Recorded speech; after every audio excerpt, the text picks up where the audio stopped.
Shalom saudaraku, kita jumpa lagi di hari ke-9 pada tanggal 11 Januari pada hari ini. Tema renungan kita pada hari ini adalah hati Yesus terhadap orang berdosa. Diambil dari Yohanes 8 ayat 1 sampai 11. Mari kita berdoa sebelum kita merenungkan firman ini bersama-sama. Bapa, terima kasih banyak. Kami boleh mengenal Engkau melalui Yesus Kristus Putra Tunggal-Mu dan melalui Roh Kudus yang hidup di hati kami, yang terus menerangkan kepada kami kebenaran-kebenaran-Mu. Terima kasih ya Bapa. Kembali hamba memohon, kiranya dalam perenungan firman-Mu pada hari ini, Engkau menerangi batin kami. Biarlah kebenaran ini menjadi bahagian gaya hidup dan karakter kami sebagai anak-anak-Mu. Dalam nama Tuhan Yesus. Amin. Hati Yesus terhadap orang berdosa. Yohanes 8 ayat 1 sampai 11. Bila membaca dan mendengar berita tentang kondisi dunia saat ini, sungguh memilukan dan membuat hati cemas dan khawatir.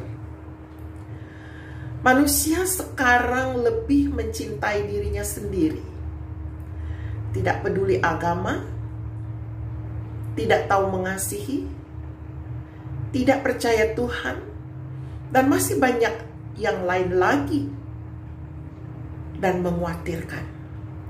Sering kita lihat di TV orang-orang tidak segan main hakim sendiri, menganiaya pelaku kejahatan, bahkan sampai membakarnya hidup-hidup. Belas kasihan benar-benar sudah tidak ada lagi. Berbeda dengan Tuhan Yesus. Selama pelayanan di bumi, Tuhan Yesus tidak pernah berhenti melayani jiwa-jiwa. Kasih-Nya, kebaikan-Nya, dan kemurahan-Nya terhadap orang-orang begitu luar biasa, tanpa pandang bulu. Orang-orang yang sakit, buta, lumpuh, disembuhkan. Bahkan Lazarus yang sudah mati selama 4 hari dibangkitkannya. Namun ada kalanya Yesus memberikan kata-kata keras untuk mengajar kita. Hati Yesus penuh kasih dan belas kasihan, tak terkecuali terhadap orang berdosa. Bahkan belas kasih Tuhan nyata ketika ada seorang wanita yang tertangkap basah berbuat zina. Ahli-ahli Taurat dan orang-orang Farisi mau supaya wanita itu dihukum mati. Apa tindakan Yesus? Yesus tidak menghukum wanita itu. Tuhan Yesus memberikan kesempatan kedua kepadanya. Tuhan Yesus menunjukkan kesabarannya terhadap orang berdosa dengan tujuan memberi kesempatan kepada mereka untuk bertobat. Saya belajar dari tindakan Yesus yang penuh belas kasihan kepada wanita berdosa itu. Kecenderungan kita untuk cepat menghakimi orang berdosa, seakan-akan kita lebih suci dari mereka. Seharusnya saya memiliki sikap seperti Yesus yang penuh belas kasih dan memberikan kesempatan kepada kedua bagi orang yang telah jatuh ke dalam dosa. Kesempatan bagi mereka untuk bertobat dan memulai hidup baru.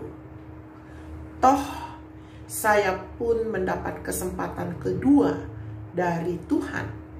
Jadi sebenarnya saya tidak lebih baik dari orang lain. Supaya saya dijauhkan dari sikap-sikap seperti itu. Hambanya E.R. Kita akan masuk dalam doa kita pada hari ini. Pokok doa kita menggumuli lembaga penerbitan sebagai media pelayanan, penginjilan, dan pertumbuhan iman. Kita berdoa untuk Kalam Hidup. Direktur yang memimpin sekarang Kalam Hidup adalah Dr. F. Thomas Edison, MSc. Kita berdoa juga untuk Yayasan Kalam Hidup yang dipimpin oleh Grace Ruth Darmaun, sarjana ekonomi. Kemudian yang berikut kita berdoa untuk kondisi penerbitan dan penjualan buku yang menurun karena masuknya era digital. Tantangan ini kiranya membuat Kalam Hidup semakin kreatif memasuki pasar digital. Yang berikut kita berdoa untuk rencana Kalam Hidup terus mengembangkan pelayanan perpustakaan gembala dan mendukung pelayanan penginjilan. Mari kita berdoa. Allah Bapa di sorga, ini pergumulan kami pada hari ini. Kami mendoakan dan menggumuli lembaga penerbitan sebagai media penginjilan dan pertumbuhan iman umat-Mu. Kalam Hidup yang sudah Tuhan dirikan dan bentuk di dalam gereja kami. Kami berdoa untuk Bapak Dr. Thomas Edison yang sedang memimpin hari ini. Urapilah hamba-Mu ya Tuhan. Berikanlah ide-ide yang baru dan yang cerah Tuhan. Sehingga dalam mengelola Kalam Hidup sebagai penerbit pada saat ini. Dan juga sebagai toko buku yang menjual. Kami mohon Tuhan memberkati secara khusus. Diberikan kiat-kiat yang baru yang datang dari Tuhan sendiri. Berkati seluruh karyawan yang bekerja Tuhan. Berkati seluruh rencana yang sudah mereka buat. Mari Tuhan Engkau hadir di dalamnya. Kami berdoa untuk Yayasan Kalam Hidup sendiri yang dipimpin oleh Ibu Grace Ruth Darmaun. Urapilah hamba-Mu ya Tuhan, sehingga apa yang direncanakan di dalam yayasan ini untuk dapat menopang lembaga penerbitan yang ada, Tuhan akan memberkati dan mewujudkannya. Kami juga berdoa Tuhan untuk kondisi yang sedang dihadapi oleh Kalam Hidup pada saat ini sebagai lembaga penerbitan mengalami penurunan yang sangat drastis dalam penjualan karena masuknya era digital. Tuhan Engkau memberikan jalan keluar sehingga Kalam Hidup semakin kreatif dalam memasuki pasar digital pada saat ini. Kami berdoa juga Tuhan menyerahkan rencana dari Kalam Hidup untuk mengembangkan pelayanan perpustakaan gembala serta mendukung pelayanan penginjilan. Kiranya ini dapat terwujud dengan baik, menolong hamba-hamba-Mu di ladang pelayanan. Bapa yang kudus, Engkau melihat seluruh gerakan dari pelayanan penerbitan dan penjualan serta yayasan yang ada dan kiat-kiat yang mereka akan lakukan. Kami mohon Tuhan membukakan pintu-pintu keluar. Di dalam nama Tuhan Yesus. Amin.